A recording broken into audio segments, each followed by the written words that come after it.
Please watch this video in full, as well as the one previous to this. If you watch no other videos by me on this channel, please just watch these ones.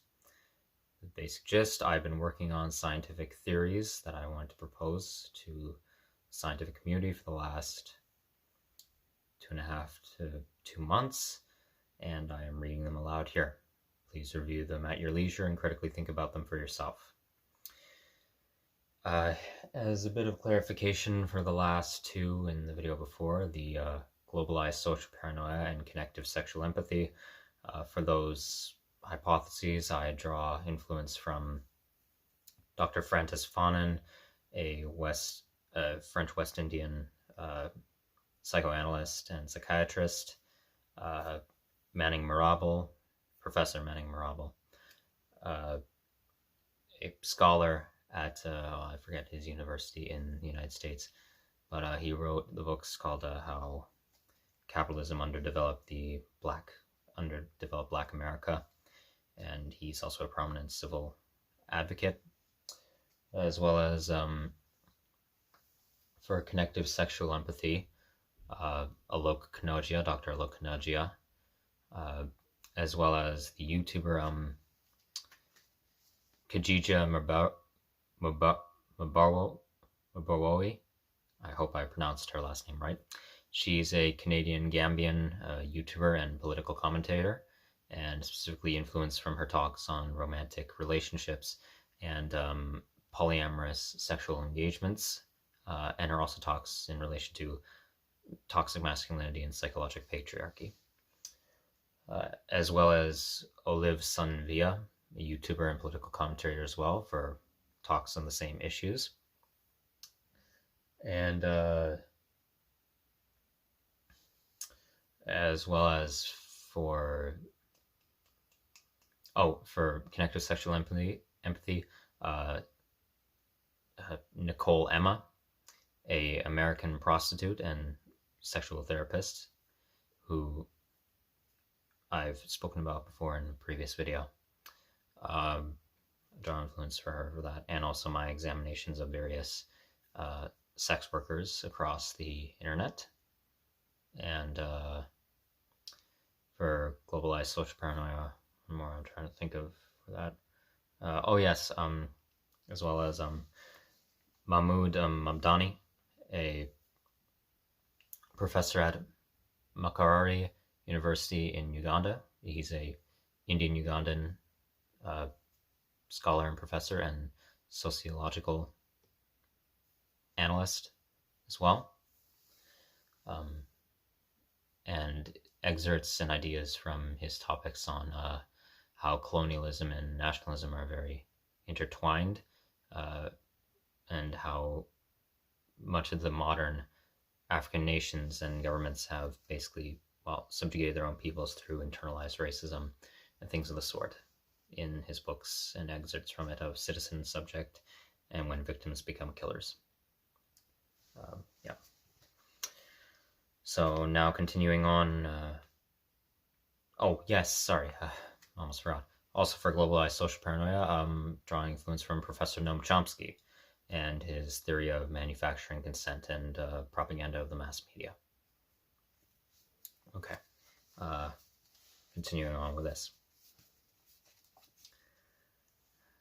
Purposely stupefied systemic education for elitist authority. Sociology.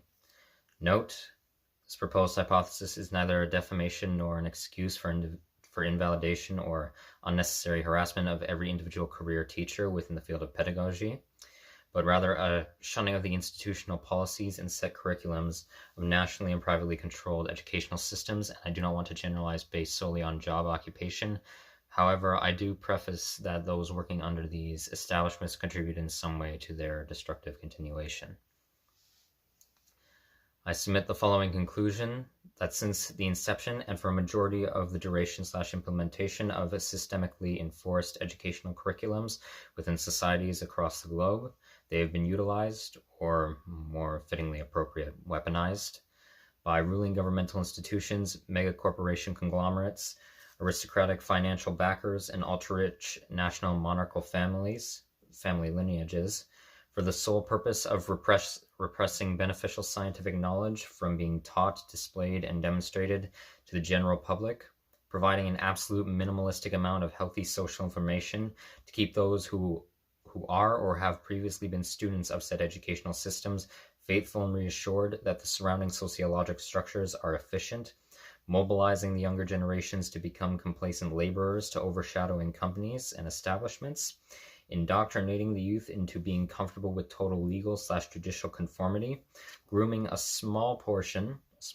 of the youth into overtaking political command, policing control, military services, under the guise of altruistic suicide when deployed into combat, and executive economic positions, and above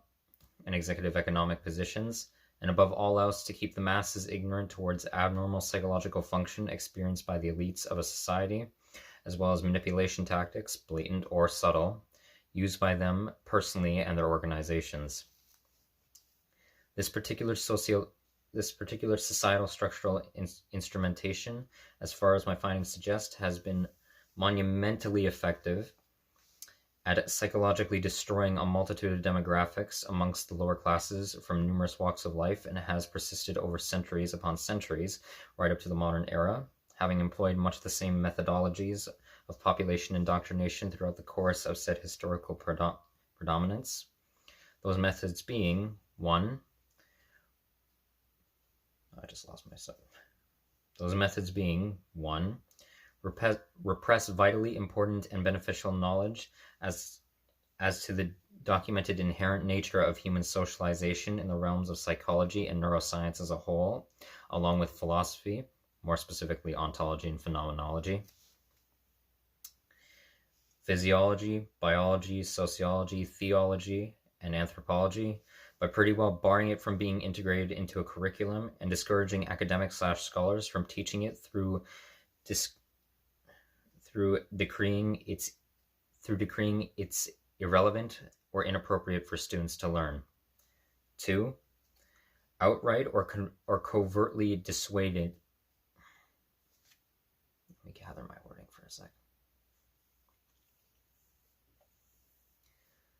2.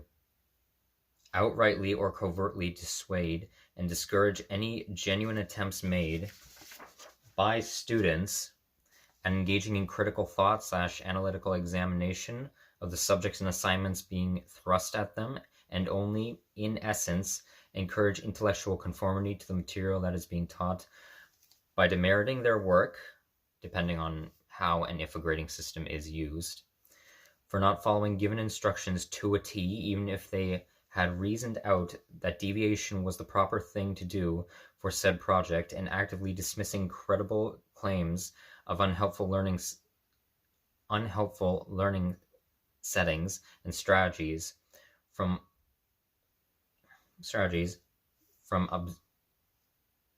observant students, whilst rewarding lesser in-depth or thoughtfully constructed work from conformist students. 3. Mentally bludgeon students over the head with social pressure to orient their entire livelihoods around the schooling system, its workload, and its time constraints, whether homework is given out or merely study material. This is incredibly noticeable with a concept that a majority of educational systems around the world are absolutely infatuated with: time management skills. The ability to functionally revolve your personal free time outside of academia in alignment with your school time. Impossible, in my opinion. This ideal solely exists to incentivize students who either have an intense passion for learning or culturally have family members that place extensive pride in institutional educational achievement to modify the time around the system out of willing, joyful interest or fear of failure and ridicule. I also believe that time management most definitely evolved out of capitalist propaganda. Bonus method for these elitist educational systems. With the mass rise of performative activism/advocacy in the last decade or so amongst the administrative boards for various sociological elitist functions, schools across the globe, from my perspective, have been some of the most prominent displays of it, and in many aspects the political breeding grounds for the wildly destructive phenomenon. And within said institutional environment, the agenda rhetoric usually seems to play as follows: organize/theme a few small clubs for students of historically marginalized people groups with extracurricular credit as an enticement, hold periodic student and staff assemblies throughout the school year to bring attention to the complex socio-cultural, socio-governmental, socio-economic, etc. problems that continue to persevere in a multitude of communities, lacking almost complete self-awareness to said administration's contributions to the problems. And then, depending on the schooling traditions of a country, allow the students to elect a student body president / student body prime minister / student body representative / deanship student spokesperson / prefect / whatever other title can be pulled out of their asses to make them think that their opinions, pulled out of the administrative's asses, to make the students think that their opinions matter to those of authority. So, to go in a bit more depth on that, it's very clear to me that throughout history, and up till the modern day, despite the so-called more progressive implementations of, well, learning about historical events, very minimal in my opinion, it's been done as a performative measure, especially in recent years, just solely to convince those who are attending that they're actually attempting to change the constructed system that, well, has been for years being involved in miseducation. Well, as far as I'm concerned, it's a ploy just to, well, keep people indoctrinated into the sociological systems that are at bay.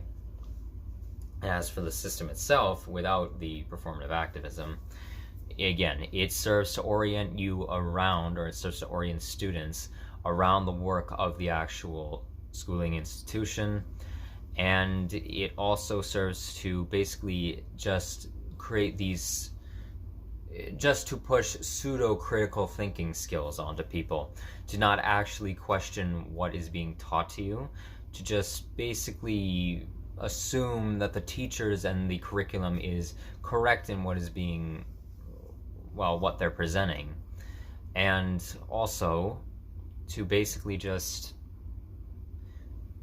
to, especially now in subtle ways, make people comfortable to complete conformity with no hint of, in my opinion, healthy contrarianism, being contrary in some extent if something is needed to be contrary. Because from what I wanted to get to the bulk of this theory is that most of the elitist, ultra-rich politicians and corporate CEOs that fund these systemic schooling systems through the government of multitude of countries around the world, and also the private educational sectors that are, well, privatized and basically serve as their own separate company, schooling company, basically. Well, basically, they dumb down actual biological knowledge of, well, science and biology and psychology and neuroscience, have very minimal in the, and I'm not speaking about individual teachers who bring up these topics and actually talk about them in their lectures or in their class settings. I'm not talking about that. I'm talking about the actual set curriculums that the school just has laid out for them, not their input to the curriculums. So basically, most of these high authority and high-ranking officials within corporations and who lobby for government politicians, who then lobby and also implement and place people who are appointed to being in charge of the educational systems dumb down actual beneficial social knowledge through means of basically providing the most bare bones, like basic concept of, well, scientific knowledge. Like most often, let's say with the Canadian educational system and a majority of North America, as right now you can even go with the American educational system. How many of you out there, like in say science class, the latter half of middle school to high school, and well, in through high school, in science class, you'll learn about biology and chemistry and, well, maybe a bit of ecology. But in reality, you only learn about like the most basic things, like the structuring of the human cell compounds, the nuclei, the other components that incorporate that create a cell, that hold a cell together and keep it functional. You'll learn about that. You may do some dissection, learn about the heart. Oh, this is the brain here. But they won't go into actual in-depth, the curriculum won't go in-depth about what actually is like how these systems function overall, especially, as I've said, in the realms of psychology. They don't actually will not go into depth about how the emotional state is a part of the nervous system, and how it actually is, how the neurons in our brain structures actually connect to one another through the synapses and axons. They won't actually teach about its effect on the actual rest of the physiological state of our bodies. In chemistry, they'll do some basic experiments like, oh, these are the compounds that create what is known as matter. This is a solid, a liquid. These are the things that bind it together in physics. But they won't go into the in-depth of how that actually really truly shapes the world around us, especially in terms of the expanding external universe. They won't go into that. And I'm speaking for a lot of educational systems, even in Eastern Asian countries, which are so-called praised for education, and in also Northern European countries. It's just the same. It's a ploy to keep people indoctrinated, as far as I'm concerned. Minimalistic, beneficial scientific knowledge. And basically, but to highlight, above all else, what these elitist groups will do, who lobby for these curriculums to be implemented, or depending on the country, if it has a national royal family that's either a tourist attraction that reeks in mass profit for being a tourist attraction, or is a part of the political agenda of the country, then, well, most often these people will tailor the system to not actually teach in terms of psychology and neuroscience about actual, say, personality disorders or even more in-depth mental disorders, mainly because most of them, as far as I'm concerned, are egocentrists and sociopaths, and they either are aware of their condition and don't care, or they're aware that in the realms of psychological science, what they say what is known in terms of manipulation tactics and the presentation of psychiatric disorders, mentality, personality, and behavioral, they know from what is actually studied by various, well, small groups of post-secondary students, and also smaller laboratories and different research facilities that actually do in-depth work on this. They realize, hey, that vaguely sounds like me, or, oh yeah, that actually sounds a lot like me and what I do and how I behave socially. Yeah, no, I'm going to mitigate that so that in like the schooling system, so people don't actually catch on to what I'm doing. They'll do that. Politicians will do that, and so will these lobbying corporations. They will basically tailor the curriculum to, well, I'm just going around on what I'm saying over and over again. They will tailor it to subjugate these ideas so that people will not actually catch on to their manipulation tactics through propaganda that's put into the media and commercials. through campaigns that are, again, lobbied in politics, through the societal structurings that we have right now that are completely detrimental and absolutely antisocial in almost every possible facet, and basically will just, it's tailored to keep people dumb, basically, to have this slight idea of critical thought, but also, again, as well as that, to keep people oblivious to it, to groom them into being complacent laborers to their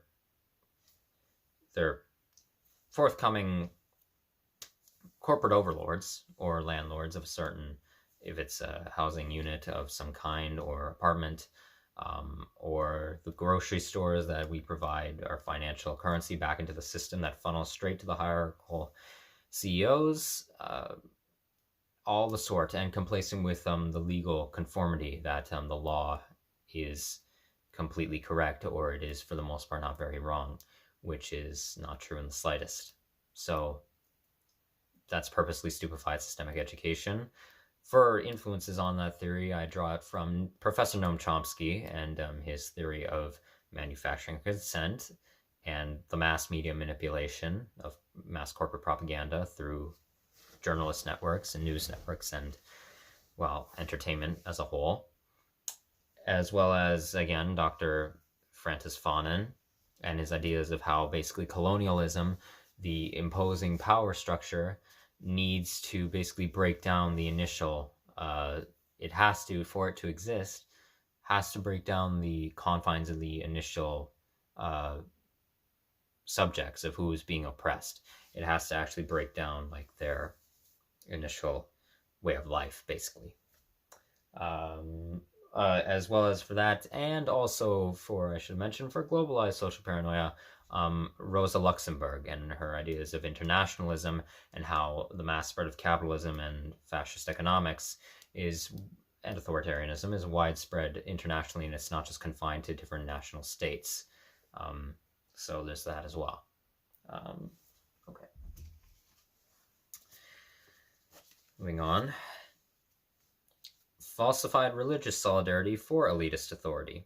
Psychosociology. Note, this proposed hypothesis is not entirely composed of my own material, as the general idea has been proposed before. However, I felt it needed to be more definitively outlined. This theory is also by no means an excuse for beliefism directed towards those religiously identifying as atheist or anti-atheist. I myself currently identify as an agnostic atheist. I submit the following conclusion, that a large portion of the human population who hold high-ranking career positions in political administrations, mega to moderate corporate entities, police and military executive branches, nationally established royal monarchies, and mega to moderate religious organizations within the current operations of the global community that also claim to be greatly devoted to, or at the very least believing in a sector of religious faith, are in actuality spiritually covert atheists who philopsychologically hold views of and actively practice extremist hedonistic morality, because they're egocentric sociopaths who seek only to gratify the urges of their disorders in an attempt to give themselves a comforting sense of meaning, control, understanding, uniqueness, and familiarity to their lives, utilizing the mass amounts of societally powerful influence granted to them, and falsely adopting spiritual faiths as leverage to rally support for campaigns, propaganda marketing, and communal investment to fuel their manipulative agendas for maximum extraction of profit gain from the proletarian, the working class. This tactic of amassing sociological admiration is most often garnered through three specific forms of manipulation, known as deception. 1. Portraying an action or thing as if it is for a certain intended purpose when in reality it is used for a completely different purpose. 2. Posturing. Adorning a false persona in an attempt to seem a different way than one actually is. And 3. Dark empathy.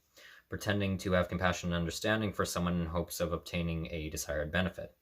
And from what I've observed has been present throughout westernized civilizations, throughout the bulk of history, and the spread of, well, mass religious organizations. So basically for this one, similar to purposely stupefied education. Well, political authority figures and also corporate entities will adorn this false religious identity, Christian, Jewish, Muslim, Hindu, Sikh, all the rest, any form of religious solidarity, but those are the main few across the board of the world, in large. They will don this this persona as if they actually are devout to these religions in a theocratic sense, when in reality they don't truly believe that. They are actually atheistic and have no belief in any sort of higher entity or God or afterlife of any kind or any sort of spiritual influence in terms of the metaphysical world. They don't believe in any of that, and they will just solely use that as a tactic of manipulation for those of the general public who are a part of these religious groups or ethno-religious communities, to basically incentivize them to actually rally just, well, general sentiment support towards them, or actual financial support for their campaigns, or manipulating them to actually going towards their mass expansionist corporations, or whatever entity they are, or if, say, they run a tourist attraction of some kind that's large in a certain area, and the religious organizations themselves, churches, synagogues, mosques, temples of any kind, places of worship.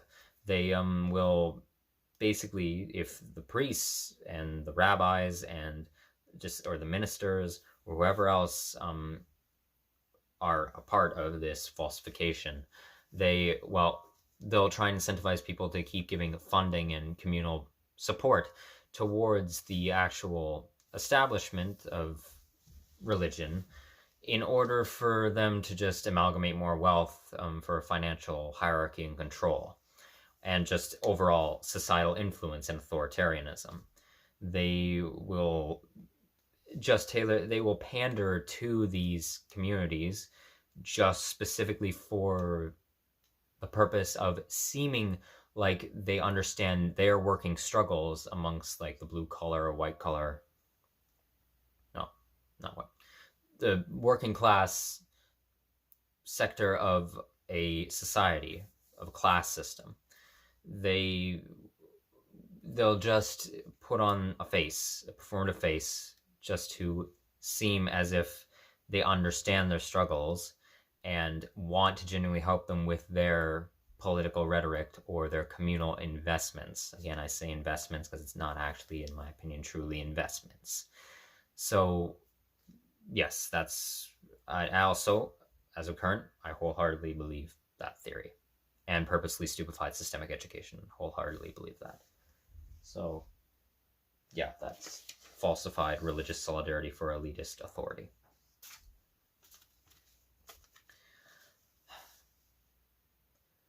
Passion-related internalized aggression. Psychopathology/psychoanalysis. Note, this is one explanation as to why the formation of internalized ABD occurs within a person. Is by no means the wholly definitive criteria for each individual's prognosis and diagnosis, as there is provably other conscious and subconscious factors attributed to interpersonal and societal factors as to why they can form. However, I do believe that this hypothesis' reasoning is the cause for a majority of cases globally and should be continuously considered when undergoing psychological evaluation and treatment of a patient. Along with this by no means being an excuse for ableism and belittlement directed towards those suffering from these illnesses. As far as I'm concerned, believing that people affected by them innately can't change, or can't at the very least try mitigating problems caused by them, is ableist prejudice.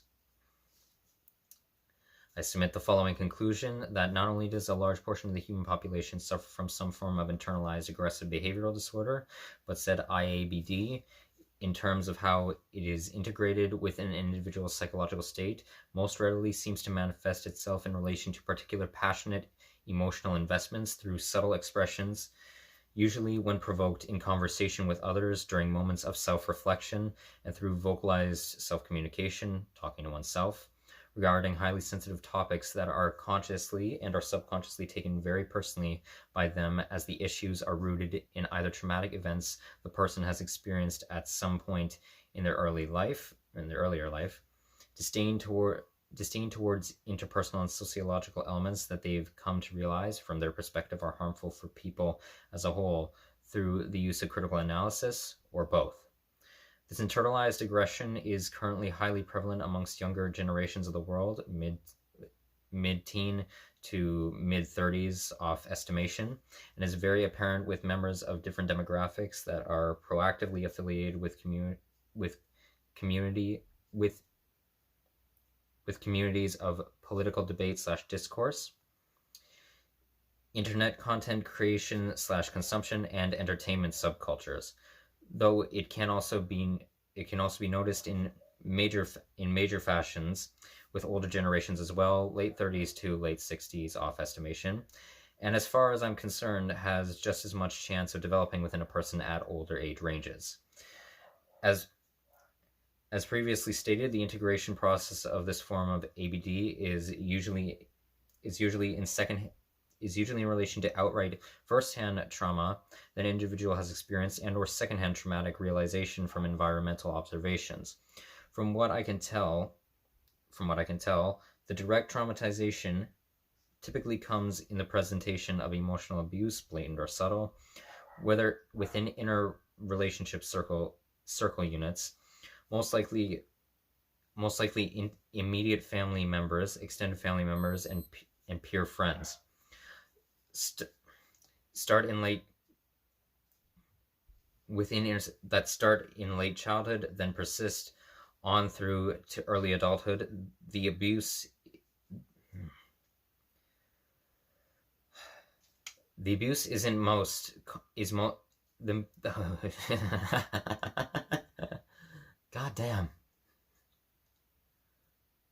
The abuse itself most commonly seems to be passive-aggressive verbal degradation, sporadically random to the victims, that is, moments of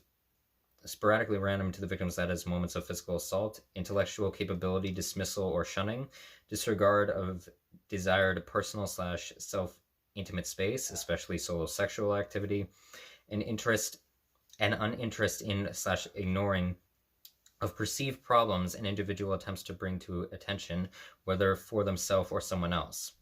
And for the greater societal traumatization typically comes in the presence of severe lack of communal investment, economically, socially, and culturally, from overshadowing structural systems, spreading of ignorant misconceptions towards specific or multiple people groups, from overshadowing systems and oppressing cultural identities / sociopolitical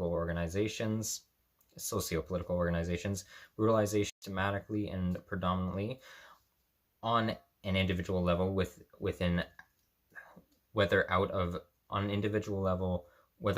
benevolence or malevolence, geared towards the oppression and control of a demographic, mass miseducation from systemically regulated educational facilities of surrounding sociological structures, and natural human socialization and sociocultural alienation / isolation of a demographic from neighboring communities, mass media and entertainment companies, and government administrations. So basically for that one, internalized aggression, which I believe I also have, it gets integrated into someone's psychological state mainly through the fact of them,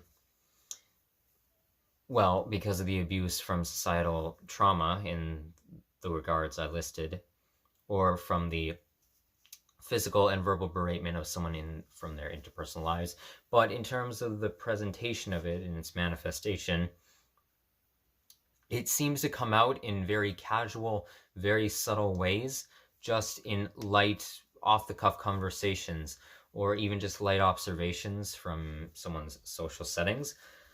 Like, say, if someone was talking about how they don't like how people treat animals, like if how they don't think they should be kept as pets, or they don't like how they leash them, and they're just having a conversation with one of their friends about this, and their friend just says like off the cuff, well, why is that such a big deal?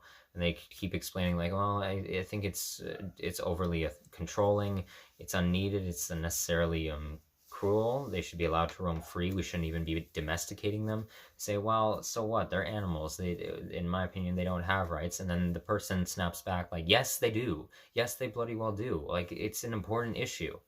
But they don't get like overbearingly irate by it, they're just like, yes, come on, that's of course an important issue.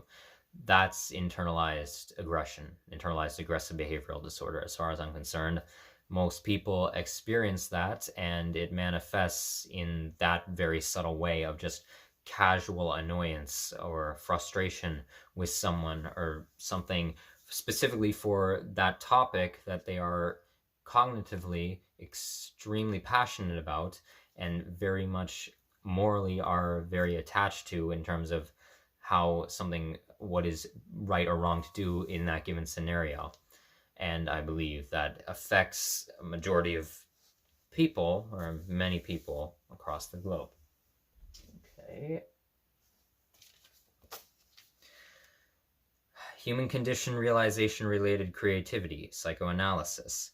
Note, I do not consider this psychiatric phenomenon to be the definitive reason as to why high-level creative cognitive abilities form within certain individuals, as there is provably other conscious and subconscious factors attributed to interpersonal and societal factors to account for progressive development of said mental thinking skills.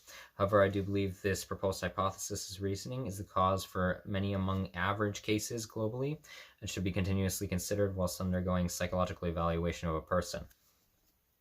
I submit the following conclusion, that a moderate portion of the human population who experience the capability for highly intensive creativity in relation to general cognition, including analytical/critical thought process, intellectual reasoning, imagination, mental synthesis, which is the ability to produce an idea and an image coming together, basically. The neurocortex is the occipital and also frontal interactive in terms of their connections, creating mental imaging and imagination in connection to imagination. Problem-solving skills, artistic crafting/storytelling, and physical expression/performance have gained such artistry due to a heightened empathetic awareness towards the psychobiological, biophysiological, ontological, and axiological nature of humanity, most commonly utilizing said abilities as a means towards some form of escapism, or for attempts at resolutions to issues faced by themselves and other people in order to bring comforting solace to perceived disparity and depravities. So basically for that one, I believe that the integration of that, at least from what I've observed right now, takes place very much in early childhood, early to mid at least, and it continues to be reaffirmed to some degrees, consciously and or subconsciously, to basically a point where someone is acutely aware, well, consciously or even, well, in the subconscious you're not acutely aware, but they're in some form aware of the very, well, the jumbled, the confusing jumble of how humanity has formed to be, and by our nature, to a degree, very, very much, according to my diagram here of the 5 inherent human desires, very much complex and very confusing, and how destructive and how it can be, how destructive it can get, how confusing and muddled things can get, and how awry something can go, basically. As far as I'm concerned, not by nature, not in a misanthropic sense, but how it can happen and how it can go, being incredibly confused, especially in the developmental stage in early childhood when emotional regulation is coming into play and forming in the neurocortexes, and reactions to environmental stimuli are being first experienced. So basically, some people develop this heightened sense of creative thinking as basically as a means for themselves at first, because of 5 inherent human desires, as a form of escapism from the real harshness of the current situation of the world and someone's social environments, and also because of our innate human condition and how incredibly fragile we really are, as far as I'm concerned. And basically taking on this,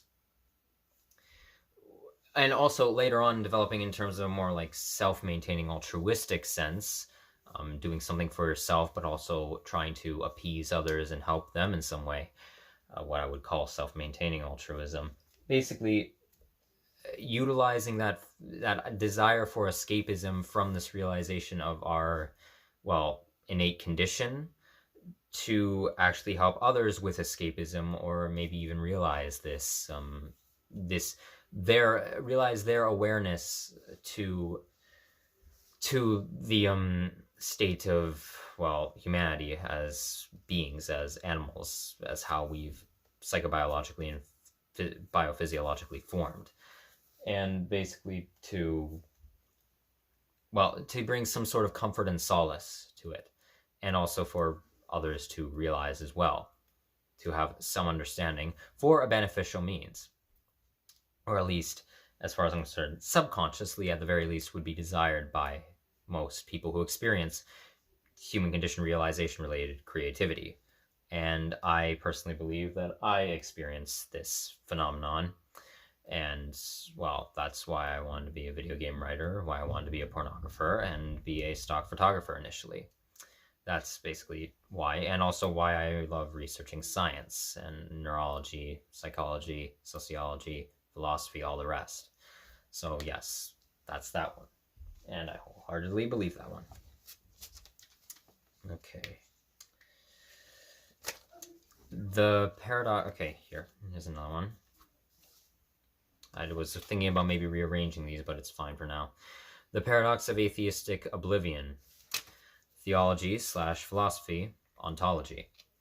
I submit the following conclusion, that the theological idea of a mere endless oblivion of pure unadulterated nothingness in a non-secular manner, after our neurological projection of consciousness has been damaged beyond regenerative repair and cease manifestation within the material realm, is not only completely paradoxical, but also does not even in and of itself truly exist based upon its very ontological nature.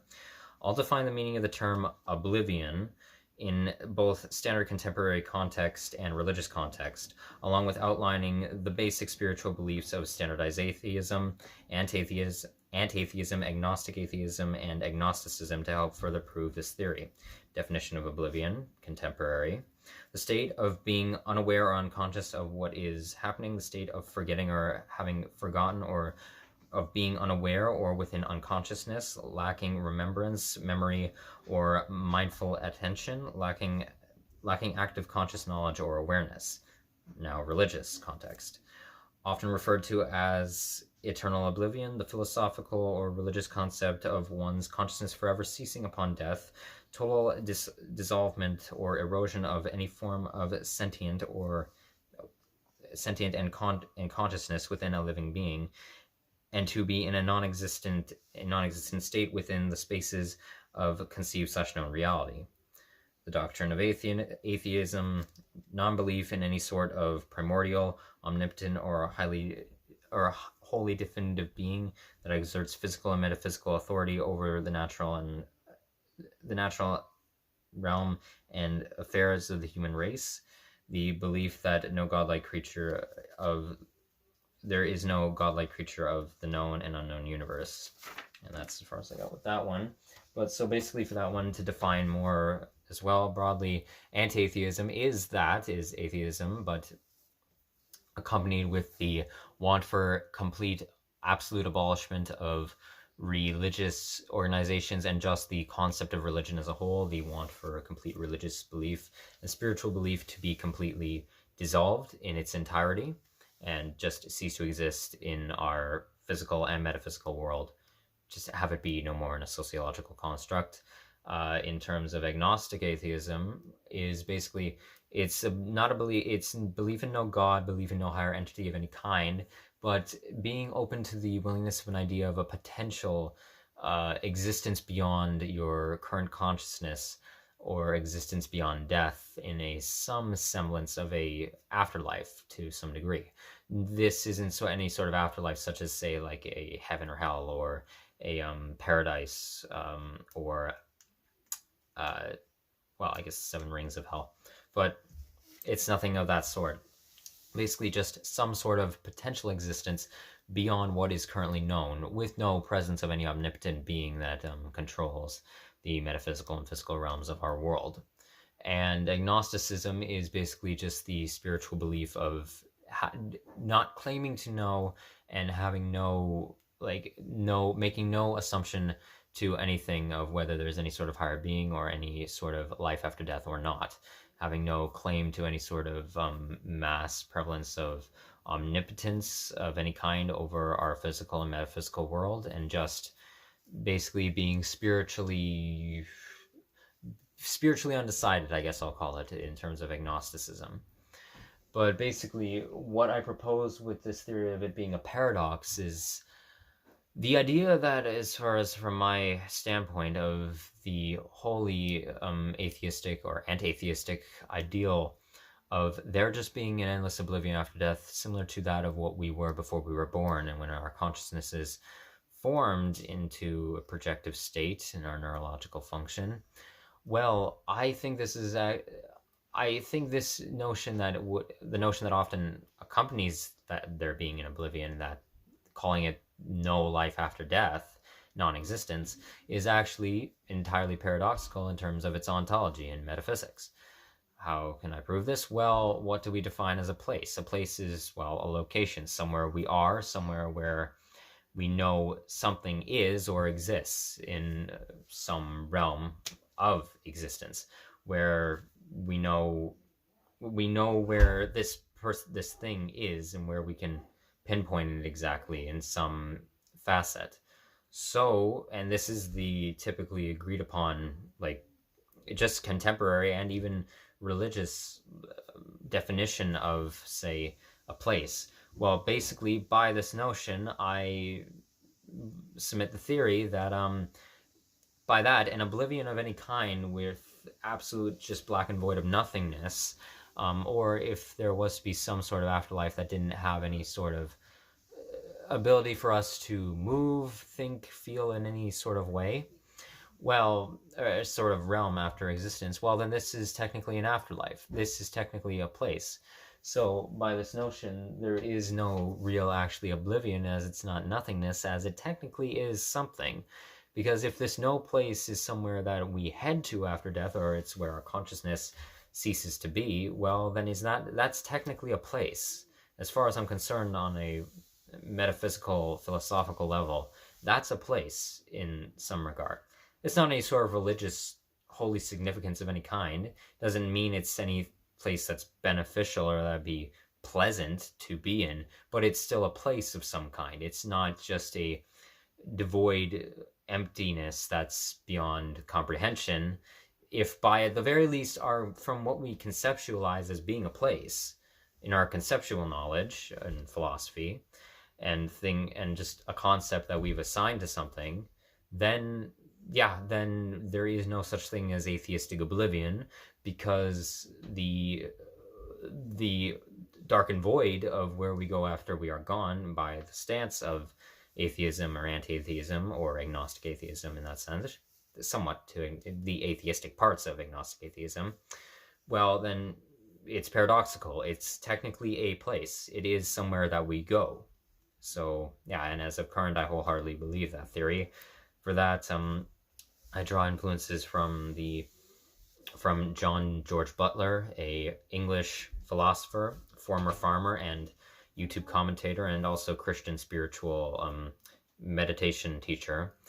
And I also should have pointed him out for interactive loneliness. I also draw upon John Butler's teachings and his opinions and ideas for the theory of interactive loneliness that was in the video before. and as a current, I wholeheartedly believe this theory. Now, on the other hand, the paradox of Non-Locum Advocation Theocracy, theology/philosophy, ontology. I submit the following conclusion that the governmental political ideology of theocracy/theocratarianism is not only a sociologically destructive authoritarian system of operation, as it implements legal/judicial enforcement on the preset values of, as far as I'm currently concerned, a factitious religious idol of worship, and in many regards cultivates a subservient populist psychosis, but when placed in parallel with individual politicians and collective political councils, advocacy for said worship is problematically paradoxical by its very ontological nature. I'll outline the structuring of theocratic rule of law and core values of the ideology to help further prove this theory.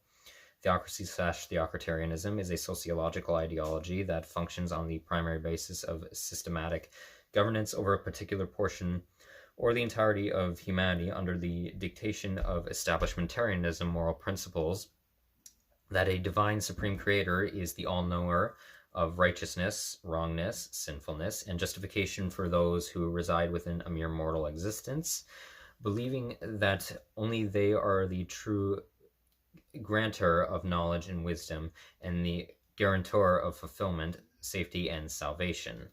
I didn't have time to further finish that, but basically I'll explain the gist of what I mean, as well as defining what I mean by non-locum theocracy. So defining locum, the word, basically to mean, it means stand in place of something, to be put in place or appointed as of right now. It's often used in medical definitions for, like, if a doctor or an apprentice of a doctor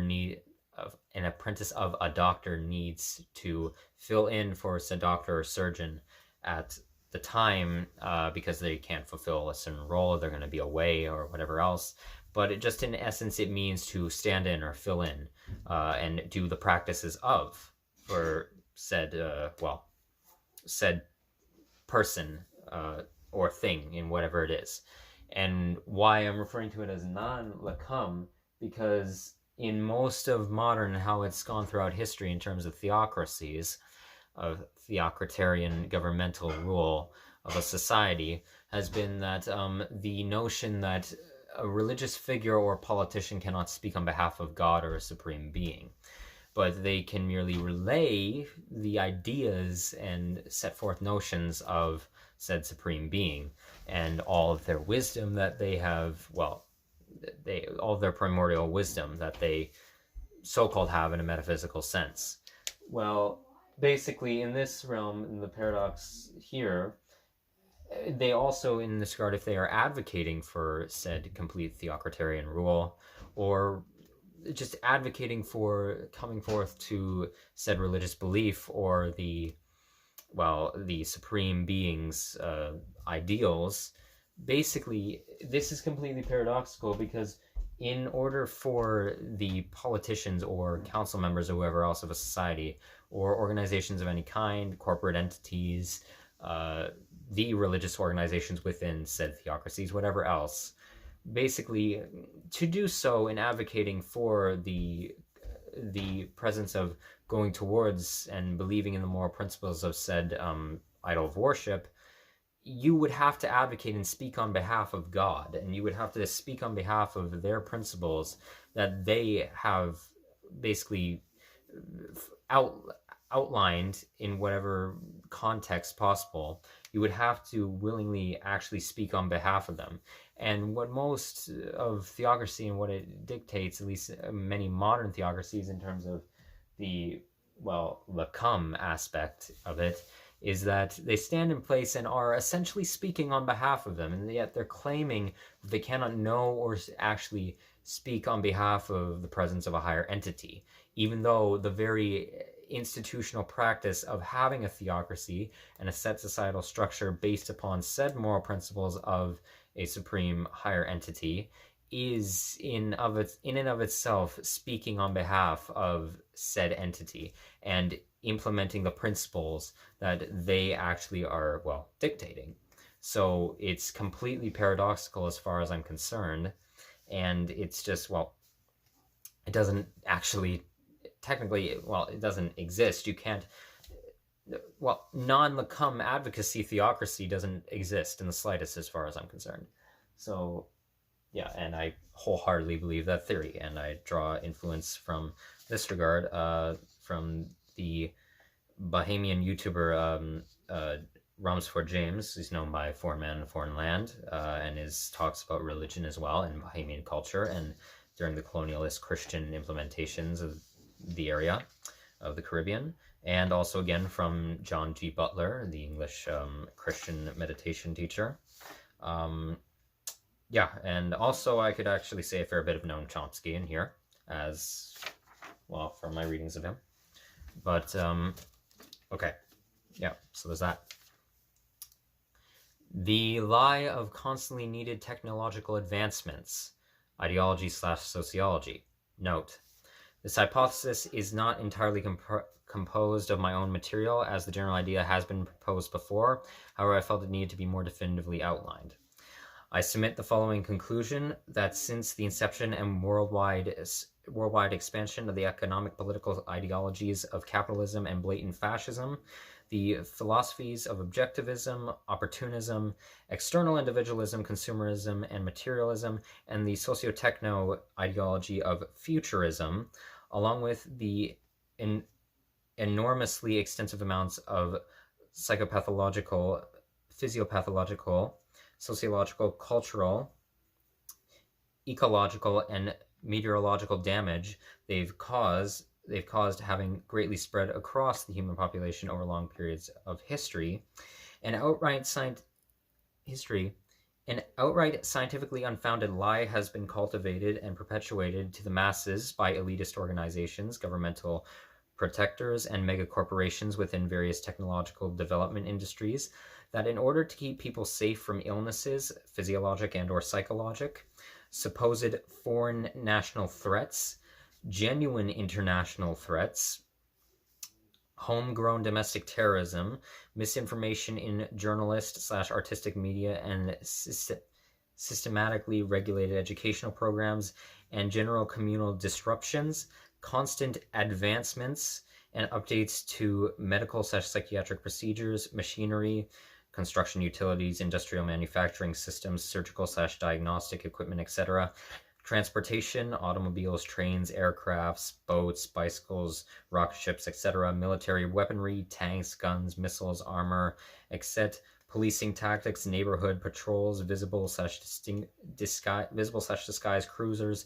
physical/psychological brutality, legal grants to officers, etc., communication devices, phones, tablets, computers, social media, earpieces, etc., entertainment devices, televisions, gaming consoles, streaming platforms, movie theater screens, etc., customer services, hygienics, beauty care products, and clothing are imperative for said safety to be achieved, as well as a silencing/suppression of centuries of evidence that proves the opposite to be truthful from inherently corrupt systematic entities and or societal systems that have become corrupted.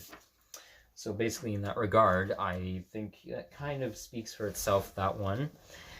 Basically, this idea that has been perpetuated over centuries because of capitalist implementations of mass gaining of profit in economic systems being a form of fascism, and also this idea of needed advancement for progression of the human race and the futuristic ideal of constant, humanity leaping into the so-called, the great age of technology, I guess you could call it, is completely unnecessary, and it's completely, it's a blatant lie. It's just manipulation to actually rack in more profit for mass corporations within the techno industries who have techno monopolies on the entire industry, and also contribute to further creating monopolies for other capitalist venture companies in other, parts of the world and other industries through their mass surveillance technologies that they create in terms of collecting of data and, the creation of devices that are basically, in many regards, are tailored at some point to malfunction or fall apart after a certain duration of time, as well as just the fact that as if this idea that is spread that even if something is working, even if a bit of technology is actually helpful and useful as it is right now, and it doesn't actually need to be updated, there will be this perpetuated idea that there is a need for constant updates to it, that there needs to be a newer model of it, there needs to be a revision of some kind that needs to be, well, created for us to further progress as a species and also to actually help us for our own benefit. When actually, in actuality, it's the complete opposite of progressivism as far as I'm concerned. It's well, incredibly, it's regressive. It's not helpful in the slightest. It's just used for mass consumerist appeal and materialism to get, especially in the realms of, say, like I said, the entertainment device industries, and also just communication, computers, phones, tablets, all that sort. It's just created to, well, basically perpetuate profit for commercialist, well, venture capitalists and ultra-capitalist corporations. It's not actually beneficial to human progression, because we know that there's a finite amount of natural resources on this planet, and we don't have an infinite amount of them. They will run out. So basically, knowing this knowledge, and they're completely finite, this constant need for taking the resources from the natural environment to create said actual technologies and mass producing them on a large scale is completely detrimental. And if someone has been indoctrinated into the belief that it's actually beneficial, this futuristic ideal, well, it's completely, and they're not actually malicious with what they're doing, but it is causing mass disrupt, well, it's completely counteractive to their own ideological ideals, because it's very, very invasive, and it's very wasteful of the actual resources that we have right now in their finite form that we constantly do need to use. And this also idea that in relation to performative environmentalism, which not all of environmentalism, performative, specifically environmentalism, such as taking up mass land resources for the no-meat foods, or solar paneling to some degree, to a large extent. Well, this idea, or wind turbines that are made out of metal materials and electrical circuits, that these are what is needed to actually preserve the actual land and also the natural resources to be less wasteful and stop contributing to global pollution in terms of also electric vehicles. Well, it's complete performative, because we know that most of these companies utilize mass amounts, or at least whistleblowers who have revealed it, use mass amounts of fossil fuels to actually create those said things, especially in regards to, well, in Tesla and Elon Musk's performative venture of the electric vehicles, and also the, well, in solar paneling, the minerals and compounds used to actually create the panels are quite, well, they're quite rare, and it's not actually even sustainable in that regard. So basically, in this regard, this idea that, the idea as well that these constant updates to technology and constant taking of resources to create more further technology, such as artificial intelligence or AI, or programs that can do your own self-shopping at your local mass expansionist gentrifying grocery store branch. This idea that those machines and these technologies aren't actually also causing the problems that we are now intrinsically stuck in at the moment societally, the idea that it doesn't cause them and that it's actually solving them is, well, it's completely idiotic. It's wrong. It's, as far as I'm concerned, it's complete nonsense. Same goes for the medical procedures, as we know that most of these physiological and psychological problems that are faced by people today are caused, and since the mass spread of, as far as I'm concerned, globalized social paranoia, have been caused by psychological factors attributed to the societal environments that we're in, and the interpersonal environments that are influenced by the societal environments. We know even things in oncology in terms of cancer can form because of the psychological issues of, say, working in an unsafe environment, that is mass exposure to radiation.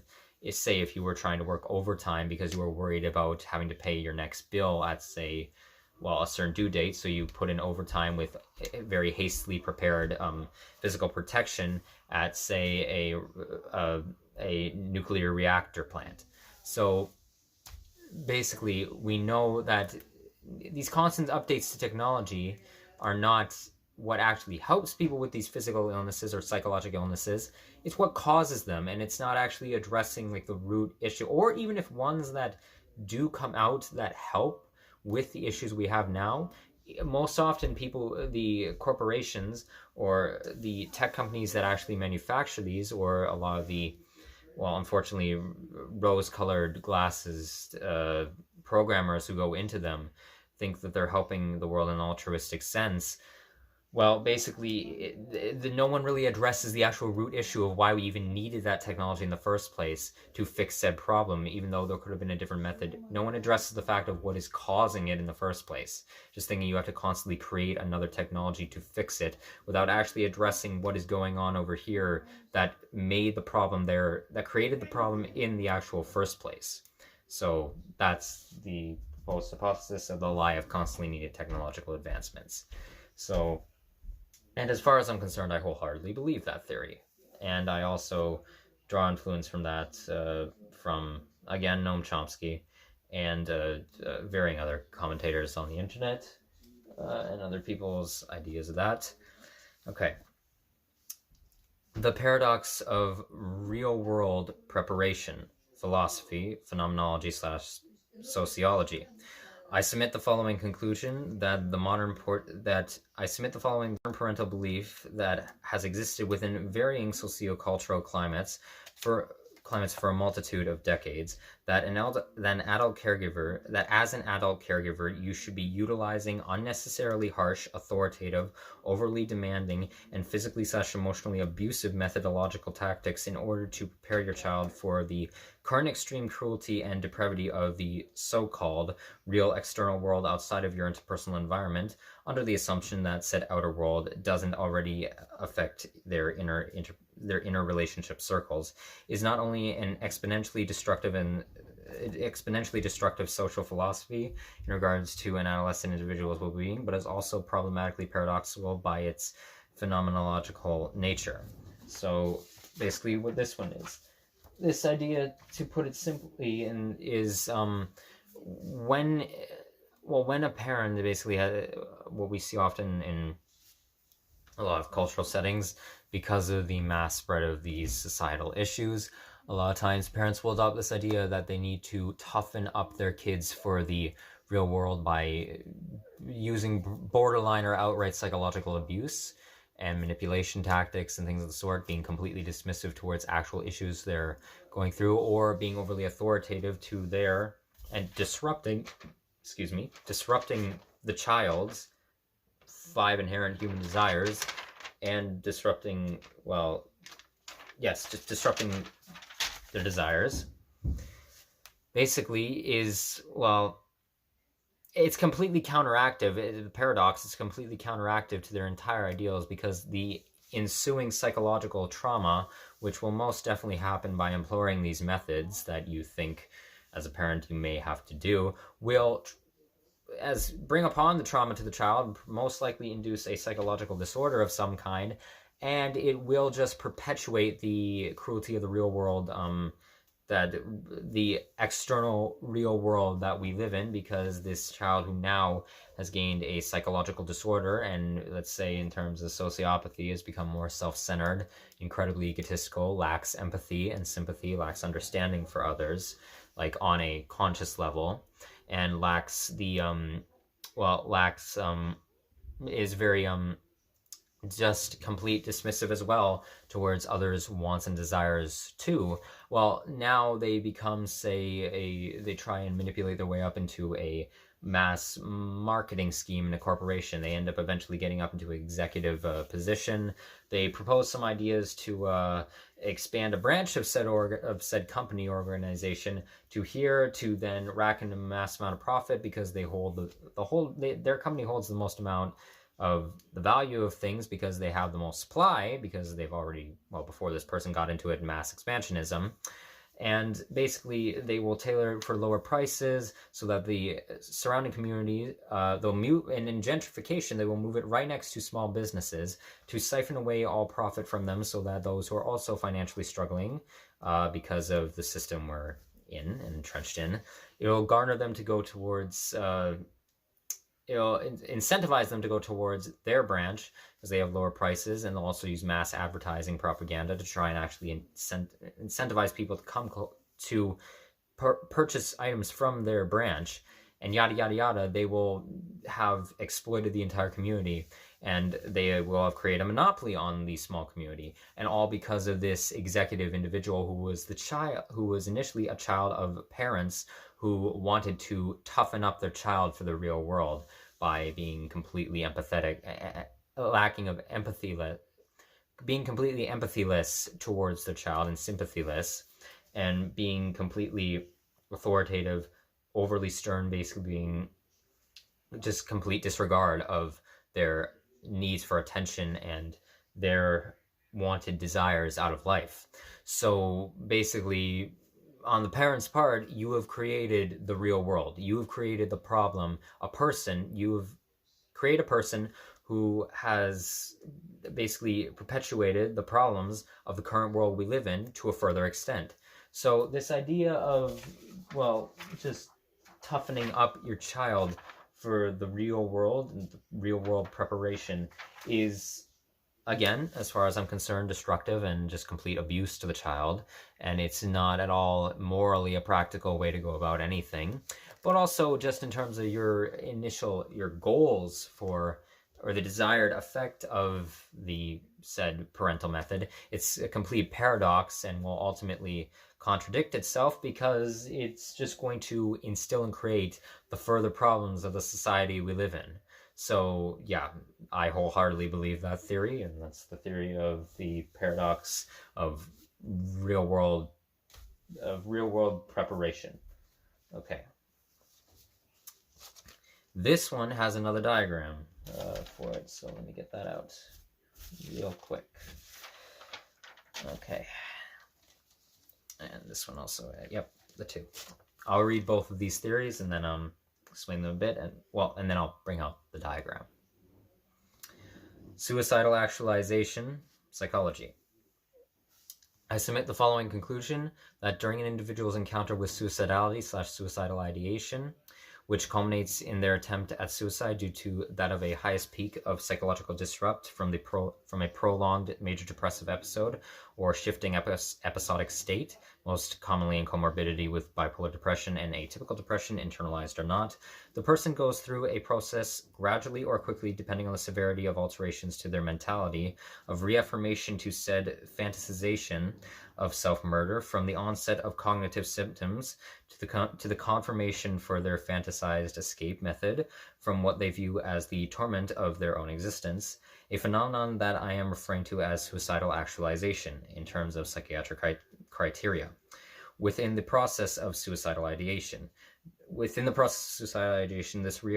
reaffirmation stage is what I consider to be the bulk of its prevalence to an individual's psychological state, as it serves to be a conscious escalation of deep-seated invasive thoughts, or I guess you could say destructive realizations towards desiring death over life, stemming from one incidental moment, suicidal onset of self-eradication contemplation, which was a culmination of multiple encompassing factors, all of which resulted in the disruption to their conscious motivational response, from distortion to their 5 unconscious desires, then shifting their emotional cognition to that of a conscious apathetic response, and clearly caused enough recurring disruption to said apathy and their protective intrinsic subconscious thanatophobia to complete their psychobiologically enacted trajectory. I think I might have spelled something wrong. To complete their psychobiologically... Oh, yes, never mind. Yes, psychobiologically enacted trajectory. So I'll explain that in a sec. And then on top of that as well, Suicidal-Confirmation and the Trigger, Determining Suicidal-Actualizor, Psychology. I submit the following conclusion that during an individual's encounter with suicidality / suicidal ideation, which culminates in their attempt at suicide due to that of a highest peak in psychological disruption from prolonged major depressive episode or shifting episodic state, most commonly in comorbidity with bipolar depression or atypical depression, internalized or not, the person reaches a point of realization for desiring to snuff out their own life that cognitively confirms said fantasization, which serves as the primary driving force for them to enact self-murder. From my observations, this event exclusively occurs after a phenomenon I'm referring to as suicidal actualization, anything in a heavily depressed individual's surrounding interpersonal and societal environment that reaffirms their desire towards suicide enactment has taken place, with a bridgeway to mental confirmation being controlled by an incident that induces a determining suicidal actualizer, or what I'm referring to as the trigger, in them. The entirety of the process of attempting to kill oneself, starting at the moment of determining suicidal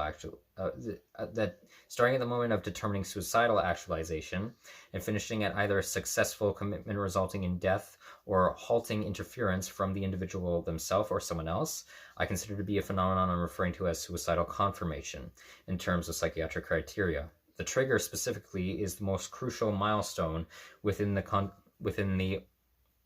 compiled process of suicidality, as far as I'm concerned, as it is the external and internal disruption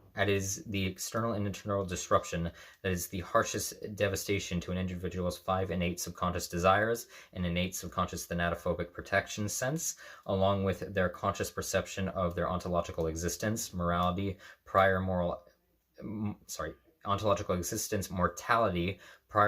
actions, financial situation, or general life circumstances, a combination of all of them. I also believe it to be the most intensely cognizantly focused on suicidal actualizer once an individual has entered into the process's stage of suicidal confirmation, and is what seems to hinder any information of a potential logical reasoning for staying alive to appease their subconscious sense of willingness, culminating from the 5 inherent desires, which is the driving force towards affirming our lives from being intellectually retained by them. Okay, so for this, again, I have let's see if I can angle it right, sitting over here, I have another diagram right here.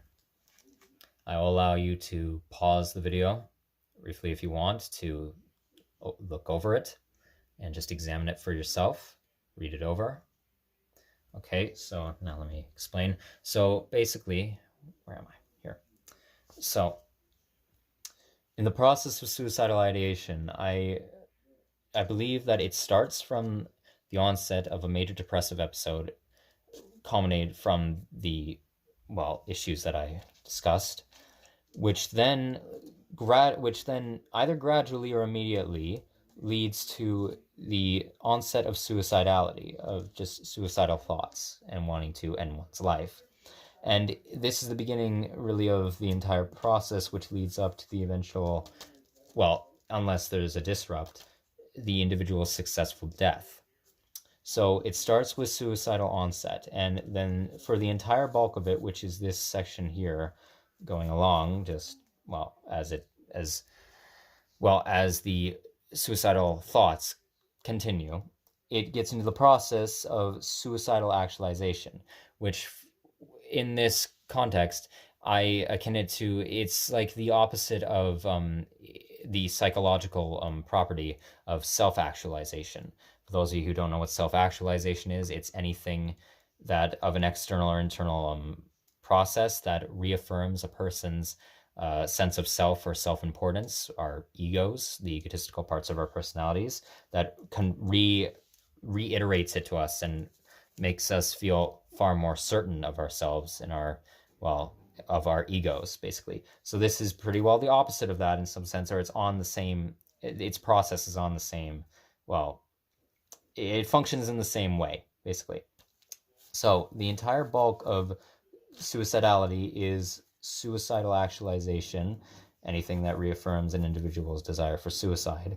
And from what I've observed, and from my own experiences with suicidality, it rises gradually in severity through different things that in the environmental area of the environmental life of a person that reaffirms said things to them. It gradually rises and rises overall, becoming more intensive and severe as it typically progresses.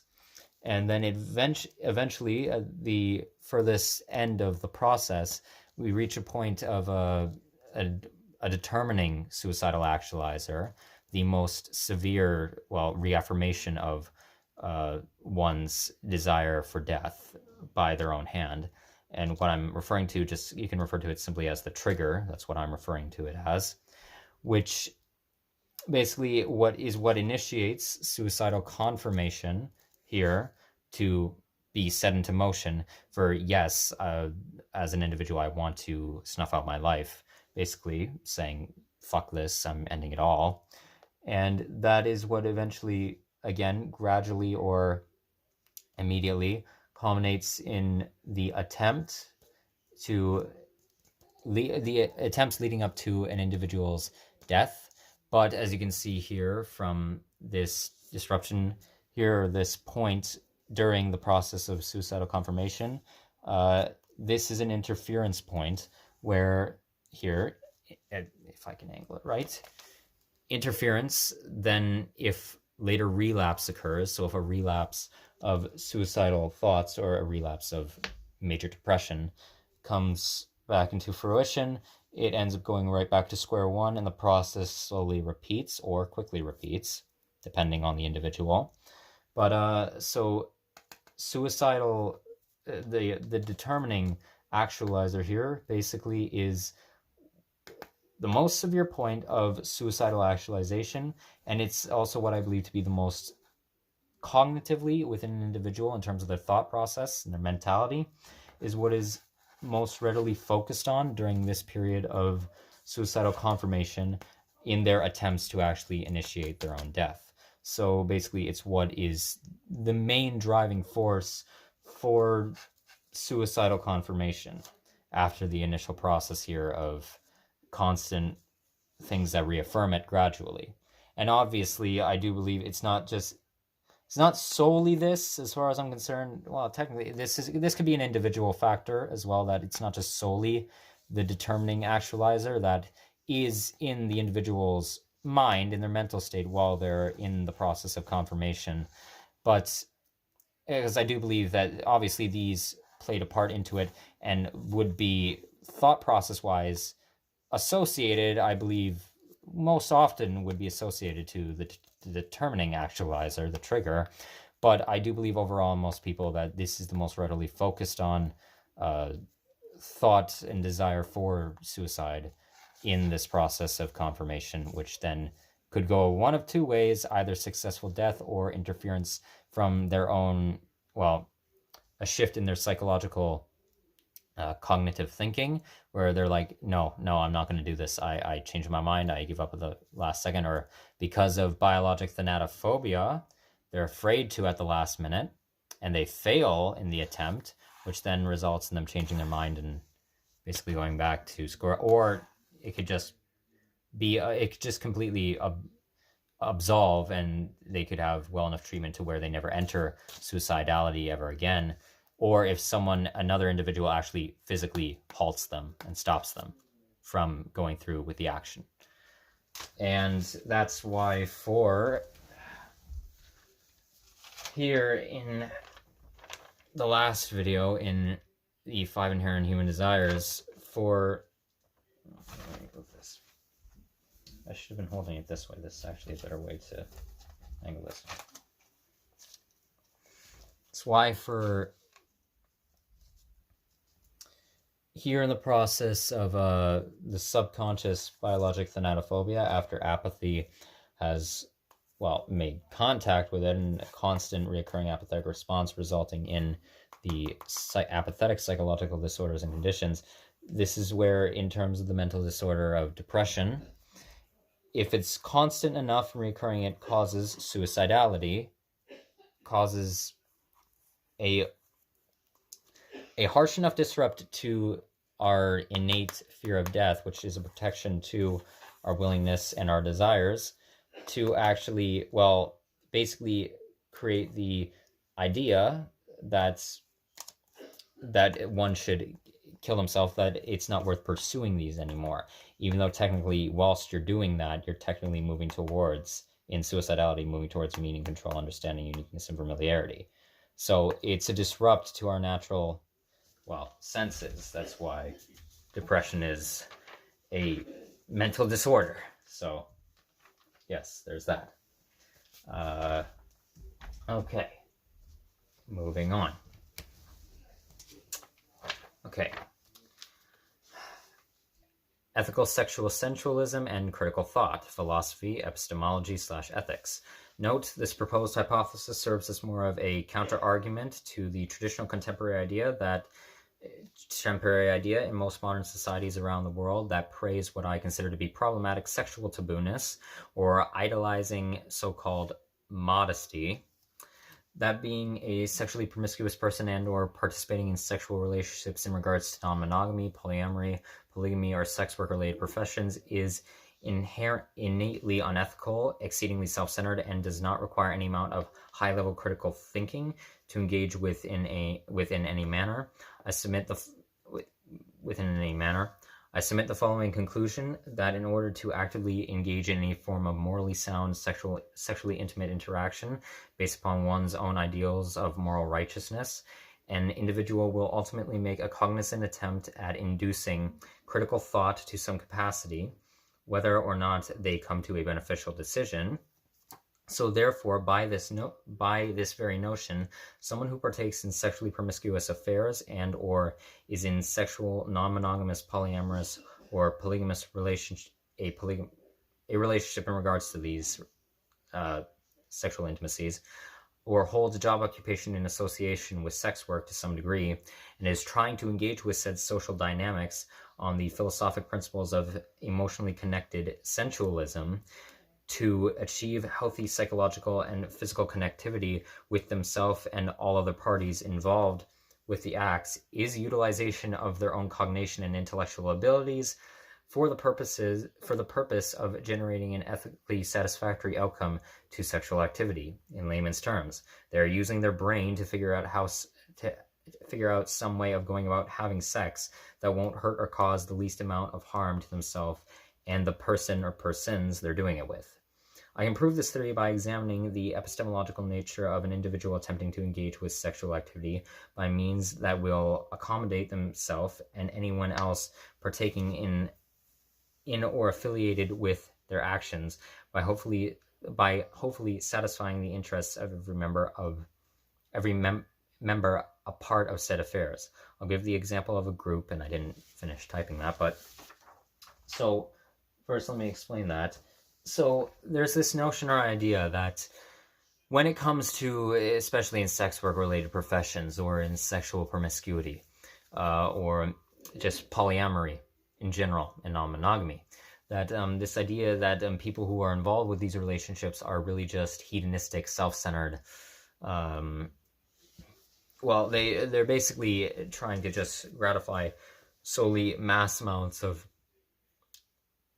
sexual pleasure and gratification, and just basically objectifying other people in terms of their physicalities, and over fetishizing people and over sexualizing people just to give themselves their own pleasurable benefit, which I think is completely untrue by the notion of that theory. And there's also with that notion, by its contemporary view in most societies, is that you're not using your cognitive abilities for that you're not using it to engage in a relationship like that. You're not using your, or even depending if you're in a religious organization or any sort of just an organization that has, or a community that has severe tabooness towards just sexuality in general, whether it be monogamous or not, or non-sexually promiscuous. Basically, this idea that having sexual intercourse or engaging in sexual activity is not a use of cognitive ability or critical thinking, and it's not a use of your actual intellectual capacity in terms of an epistemological sense, which I think is completely untrue. As far as I'm concerned by this theory, the notion of someone actually looking and examining an engagement, a physically arousing engagement with someone and emotionally stimulating engagement with someone through the means of sexual intercourse, and trying, and not just going about it like going with, what word can I use?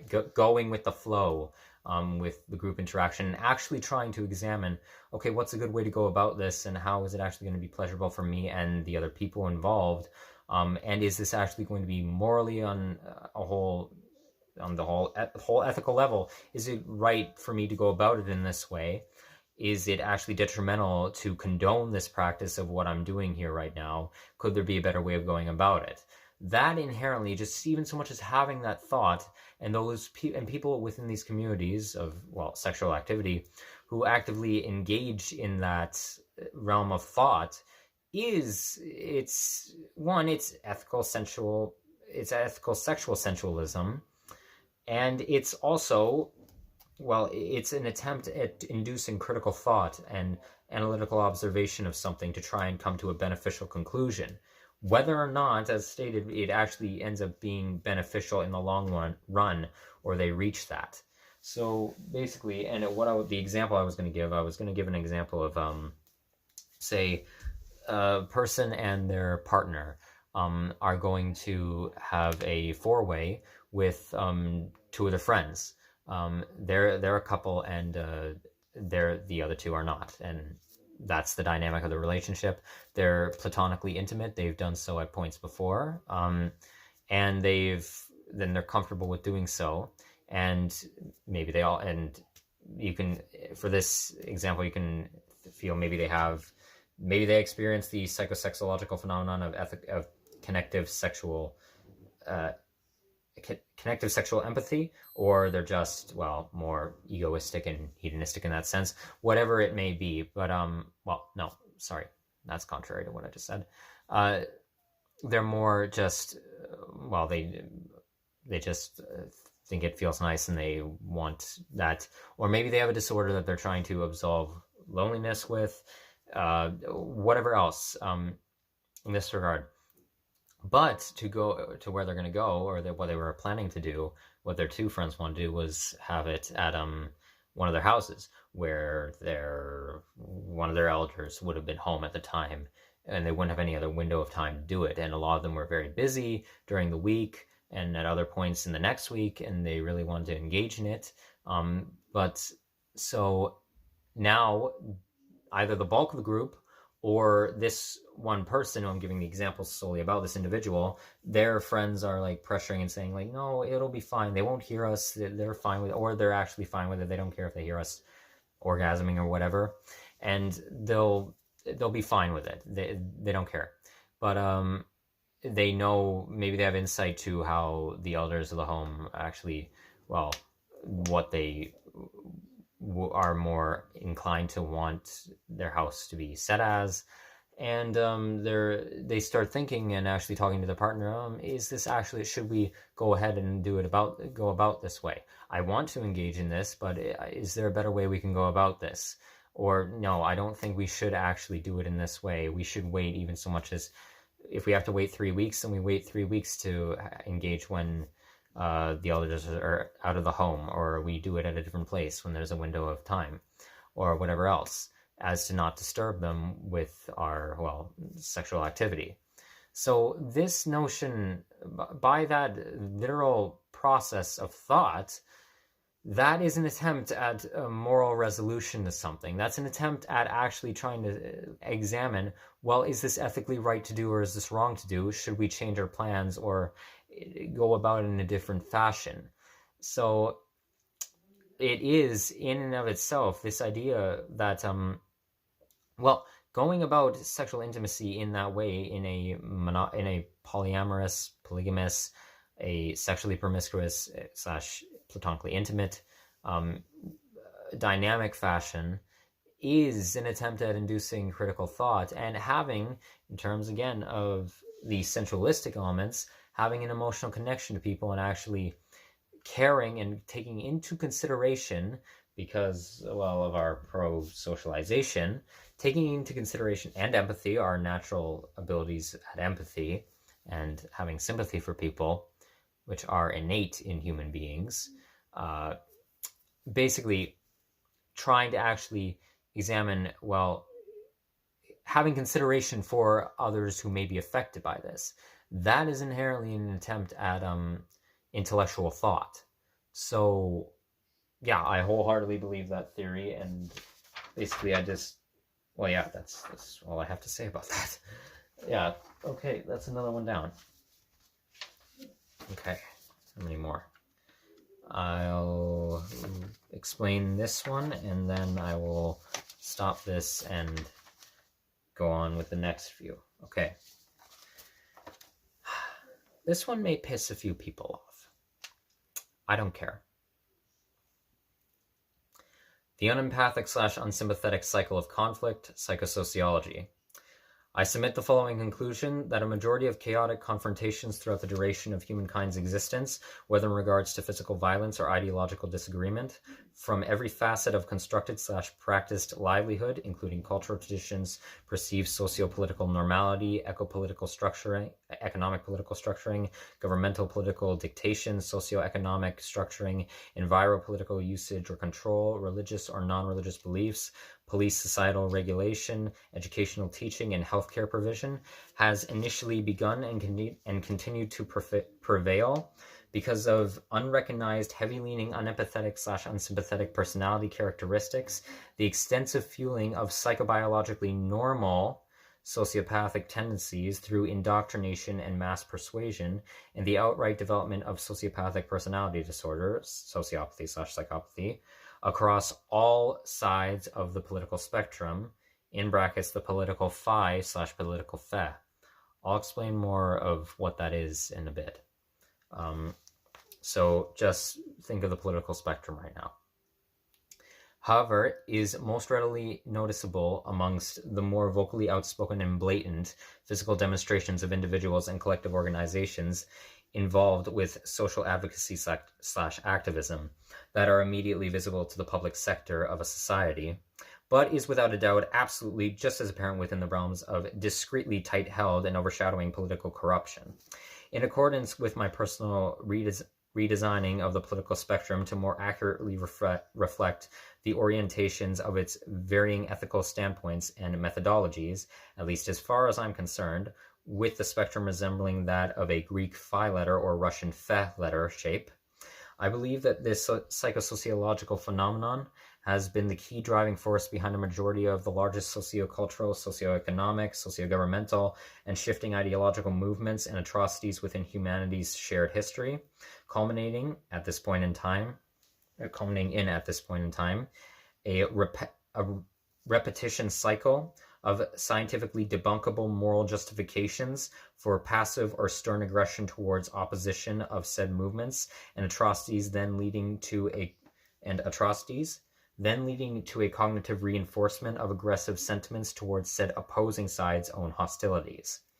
From my observations, the continuous unempathetic/unsympathetic cycle often manifests itself as a visceral and neurotically reactionary response to direct and or subtle systematic and systemic oppression and alienation, or what has been perceived as either or, spanning many years, typically over the course of a couple decades for different individuals' interpersonal livelihoods influenced by external societal factors, and over a multitude of centuries and millennia for collective groups of people, in an attempt to forcefully display to the oppressors the extent of anguish and suffering they have brought upon them, whether realized or not, and dismantle their systems of oppression, and or to exact some form of vengeful gratification for injustices endured by an individual and demographic. I can prove this theory by examining, and that's where it stopped, yeah. Okay, so for that one, oh yeah, you're fine. So, I very much believe in the fact, as stated by here, that the reason that so much of political discourse has been incredibly violent, has been incredibly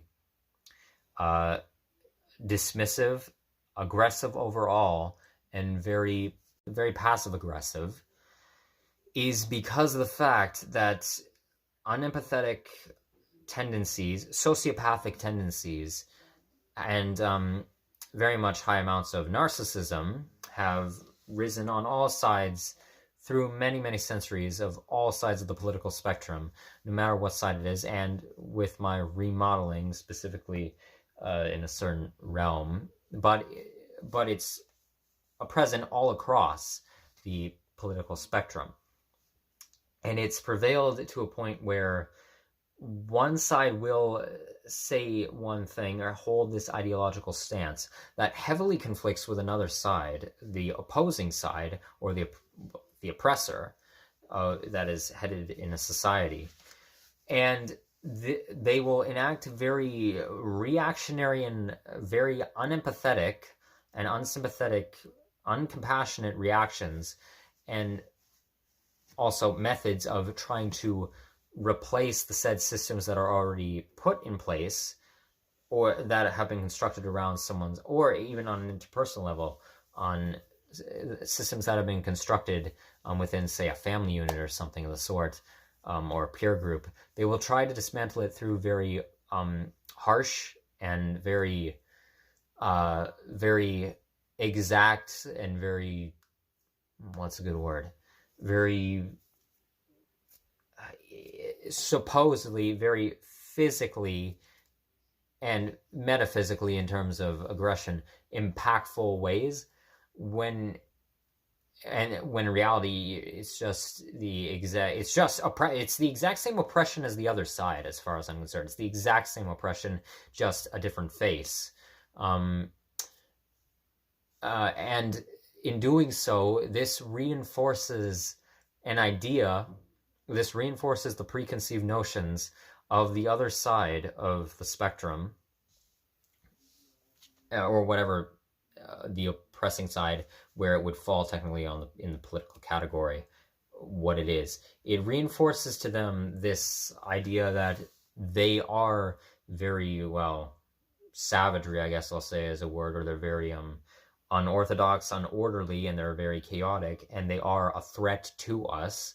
It reinforces this idea that they are very they're uncontrollable, or they're maniacs that need to be, well, basically restrained and held, and it reinforces this idea that they need to clamp down harder on it. They need to clamp down harder on the opposing side even further, or anything that could potentially fuel this opposing ideology and belief system, this philosophical belief.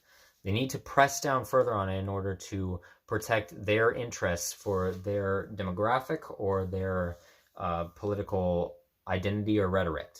And this can be done has been done in blatant ways or in complete subtle ways, especially under capitalism as well, in very subtle means of trying to, well, exact totalitarian control over a financial system and a governmental system, as well, in terms of just, in more blatant, also in blatant fascistic economics and neo-Nazism and white supremacy and things of the sort.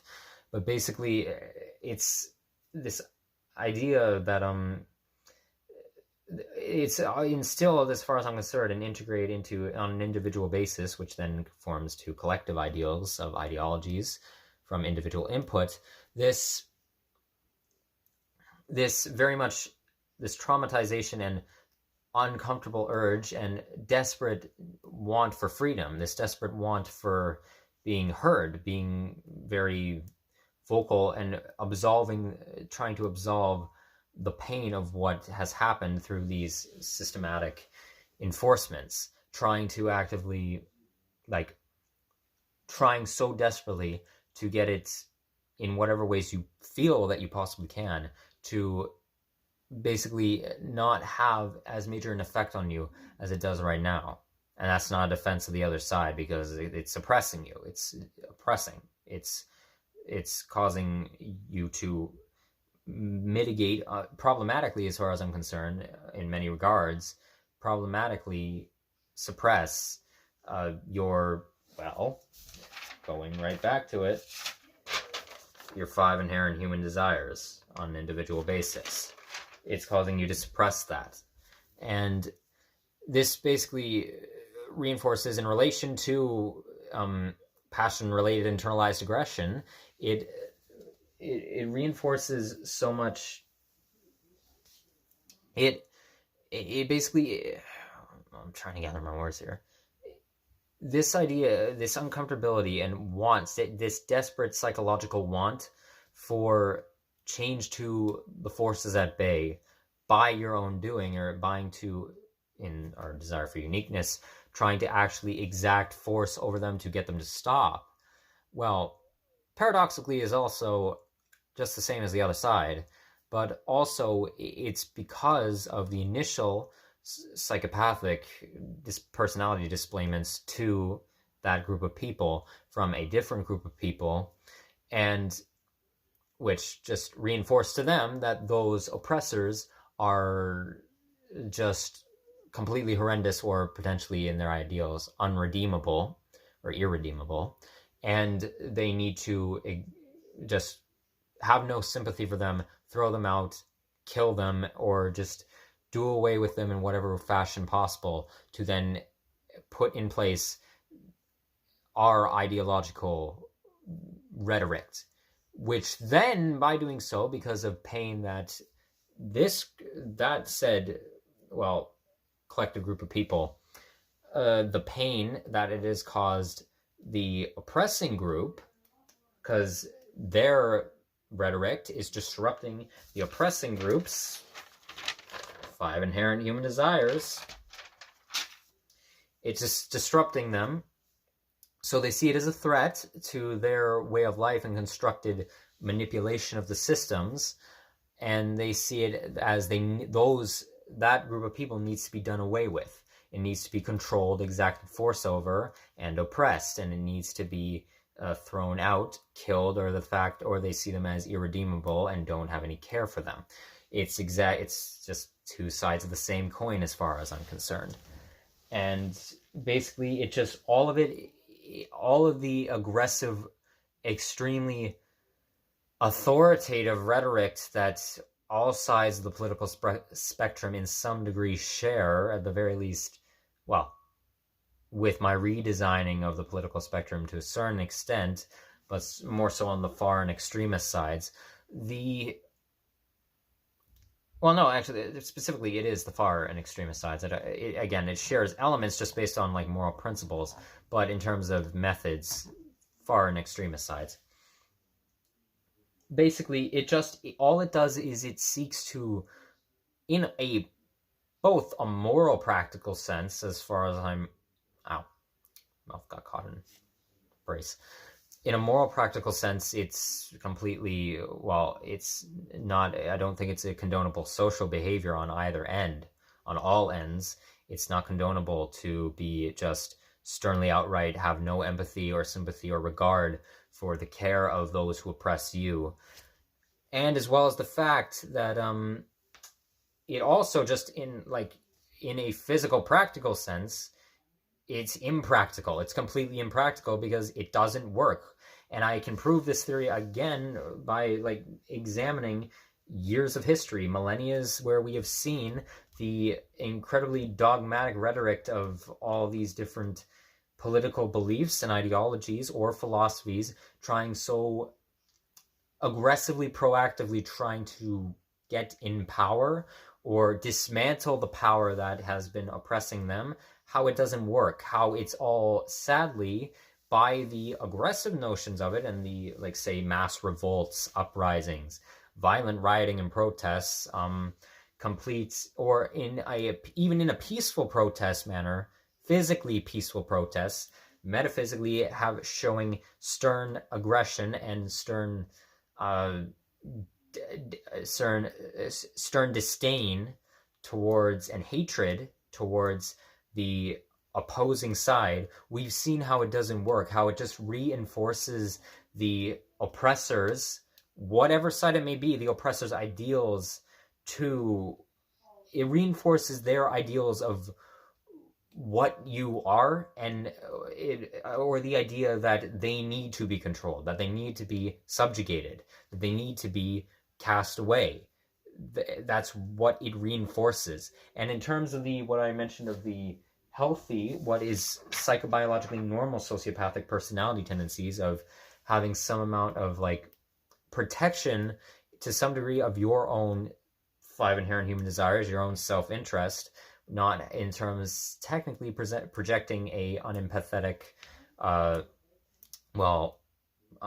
projecting unempathetic persona towards someone who desires something other than what you want, but you sadly have to tell them, no, I need to put my foot down, or I can't do this.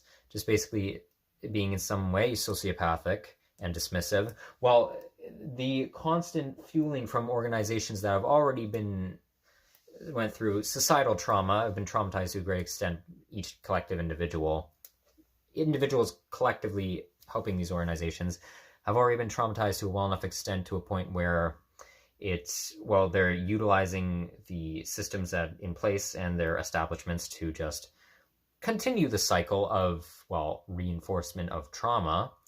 This constant fueling of it, this indoctrination, societal indoctrination, and accompanied with smaller interpersonal indoctrinations, basically it just seeks to, it amplifies what was initially, especially in the childhood phase of adolescence, it amplifies these psychopathic tendencies and traits in the personality characteristics, and these dismissive behavioral tendencies and domineering behavioral tendencies. It amplifies all of them to a great extent through the indoctrination, specifically with mass coercion, mass persuasion, manipulation tactic of trying to paint the other side as basically entirely inhuman. Basically each side just using their own forms of blamed or pseudo dehumanization, basically portraying someone as if the problems the other side is causing is inherently inhuman, and not inhuman in a sense of disorder, what I'm talking about, of abnormal psychological behavior, or it's differing from normal psychological behavior. No, portraying it as if a disorder, a disrupt to how we act is not even possible, and almost portraying the other side as this mystical view of an inhuman monsters, portraying them as inhuman monsters, as if there's some paranormal entity that's inhuman in some regard. This is why I try not to use the word monstrous anymore when referring to horrible people, because that really, as far as I'm concerned, seeks to just reaffirm the idea that they are inhuman. Well, no, they are human. That is psychological disorders because of disrupt to this is human. It's sadly human. So basically, it just seeks to amplify these normal sociopathic tendencies, and it just sends it on a wild fury. So as of current, I wholeheartedly believe the unempathic, unsympathetic cycle of conflict. And yeah, I draw influences from that theory, from ow, my throat. Mahmoud Mamdani,